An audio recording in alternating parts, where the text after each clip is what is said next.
नमस्कार। आज बात करते हैं एक बहुत ही जरूरी कानून की, the payment of wages act 1936।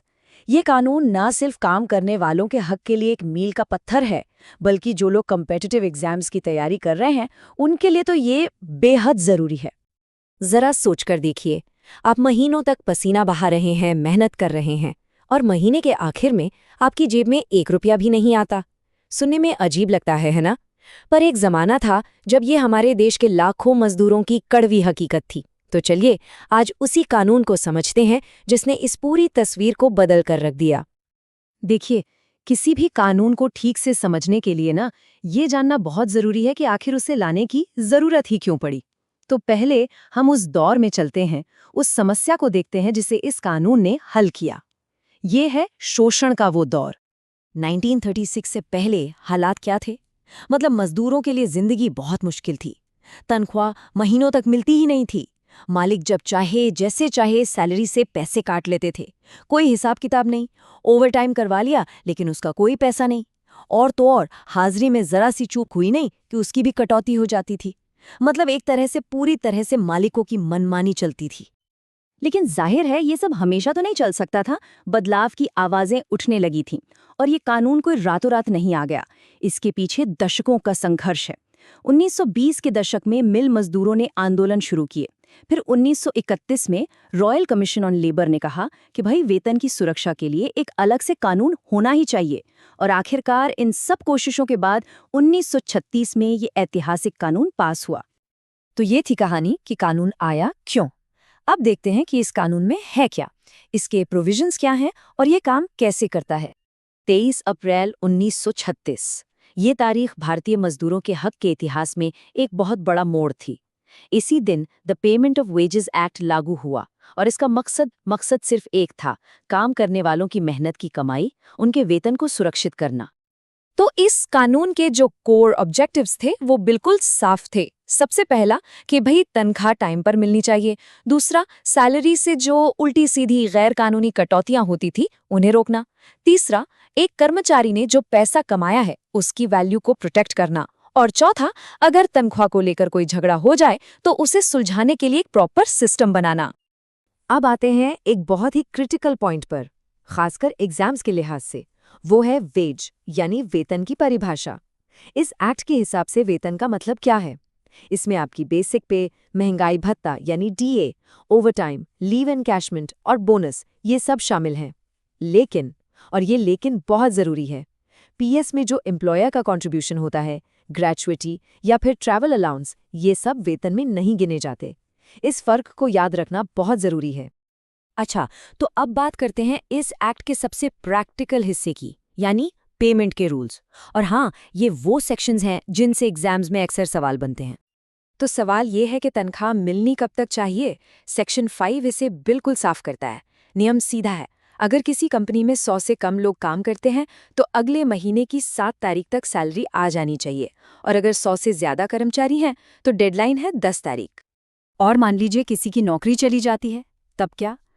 तब उसका पूरा हिसाब किताब, जो भी बकाया वेतन है, वो सिर्फ और सिर्फ 2 वर्किंग डेज के अंदर अंदर देना ही होगा। ये अनिवार्य है, जस्ट 2 डेज। इसके साथ ही सेक्शन 4 एक और जरूरी बात कहता है, वो ये कि जो वेज पीरियड होता है वो 1 महीने से ज्यादा का नहीं हो सकता। मतलब किसी को 1.5 महीने या 2 महीने बाद सैलरी नहीं दी जा सकती। हर महीने कम से कम एक बार तो पेमेंट करनी ही होगी। चलिए अब बात करते हैं एक और बड़े टॉपिक की, डिडक्शंस यानी कटौतियां। ऐसा नहीं है कि मालिक अपनी मर्जी से कुछ भी काट ले। ये कानून बिल्कुल कंट्रोल करता है कि किसी की सैलरी से क्या और कितना पैसा काटा जा सकता है। तो सेक्शन 7 एक लिमिट लगाता है।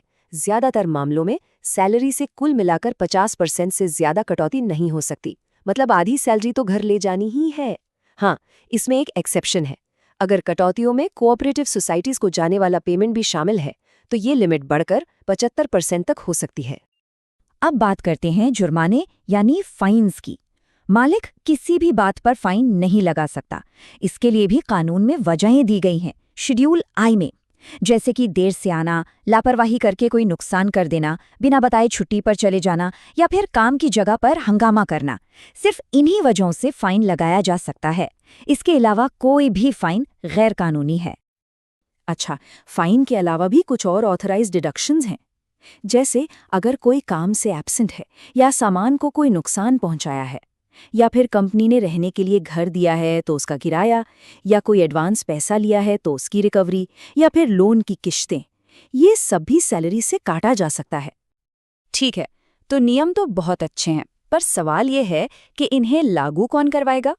अगर कोई मालिक इन नियमों को नहीं मानता तो क्या होगा? तो देखिए, ये कानून सिर्फ रूल्स की एक लिस्ट नहीं है, इसमें एनफोर्समेंट का, यानी इसे लागू करवाने का एक पूरा सिस्टम भी बताया गया है। मान लीजिए किसी कर्मचारी की सैलरी गलत तरीके से कट गई या टाइम पर नहीं मिली, तो वो सेक्शन 15 के तहत शिकायत कर सकता है। प्रोसेस बहुत सीधा साधा है। सबसे पहले कर्मचारी जो डेजिग्नेटेड अथॉरिटी है, जैसे लेबर कमिश्नर, उनके पास अपनी शिकायत दर्ज कराता है। फिर वो अथॉरिटी मामले की जांच करती है और पेमेंट का ऑर्डर दे सकती है। और अगर कोई उस फैसले से खुश नहीं है तो उसके खिलाफ अपील करने का भी रास्ता है। और ये एक्ट ना कर्मचारियों को दो बहुत ही पावरफुल प्रोटेक्शंस देता है। पहला, अपनी शिकायत दर्ज कराने के लिए मजदूर को कोई कोर्ट फीस नहीं देनी पड़ती, ये बहुत बड़ी बात है। और दूसरा, कॉन्ट्रैक्टिंग आउट पर पाबंदी। इसका मतलब ये है कि कोई भी मालिक आपसे ऐसा कॉन्ट्रैक्ट साइन नहीं करा सकता जिसमें लिखा हो कि आप इस कानून के तहत मिलने वाले अपने अधिकार छोड़ रहे हैं। अगर ऐसा कोई कॉन्ट्रैक्ट है भी तो वो कानून की नज़र में जीरो है, बिल्कुल अमान्य। चलिए, तो अब तक हमने जो भी समझा उसे फटाफट से रिवाइज कर लेते हैं। ये सेक्शन समझ लीजिए कि एग्जाम से पहले वाली आपकी फाइनल तैयारी है, एक तरह की चीट शीट। तो सबसे ज़रूरी बातें फटाफट याद करते हैं। वेज पीरियड ज़्यादा से ज़्यादा 1 महीना, पेमेंट की तारीख 7 या 10 तारीख, नौकरी खत्म होने पर पेमेंट 2 दिन के अंदर, कटौती की लिमिट 50% और कॉपरेटिव के साथ 75%, जुर्माना सिर्फ शेड्यूल 1 वाली वजहों से, शिकायत कहाँ करनी है? सेक्शन 15 के तहत, और कॉन्ट्रैक्टिंग आउट वो तो बिल्कुल ही वॉइड है, अमान्य। और अब जाते जाते एक सवाल, ये कानून बना था 1936 में। आज हम 21वीं सदी में हैं, जहां गिग इकोनॉमी का जमाना है, काम करने के तरीके बिल्कुल बदल चुके हैं। तो सवाल ये है कि आज के दौर के वर्कर्स के लिए किन नए सुरक्षा कानूनों की जरूरत है? सोचिएगा जरूर।